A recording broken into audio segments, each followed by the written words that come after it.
আসসালামু আলাইকুম। আশা করি সবাই ভালো আছেন। দীর্ঘদিন পর একটা ভিডিও নিয়ে আসলাম। আমার বাড়িতে থাকা হয় না, এইজন্য ভিডিও একটু কম দেওয়া হয়। বাড়িতে থাকি না, একটা ট্রেনিং করতেছি, এইজন্য বাড়িতে থাকি না। ইনশাআল্লাহ ১ মাস শেষ হইছে আর ২ মাস আছে। ট্রেনিংটা শেষ হইলে নিয়মিত ভিডিও পাবেন। আর আমার এই যে পাশে যে গরুগুলো দেখতেছেন, মানে এই ষাঁড় গরুটার ওই পাশে যে ২ টা গরু আছে, ওই গরুগুলো এখানে থাকে। আর এই পাশে সব ষাঁড় গরু থাকে। এখন ষাঁড়গুলো ২ টা আছে, এই একটা আছে আর এই একটা আছে শোয়া, সাদা শুয়ে আছে।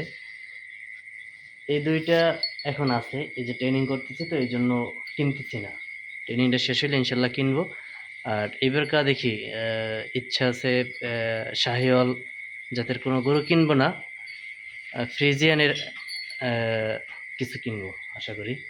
৪ টা কেনার টার্গেট আছে। দোয়া করবেন সবাই।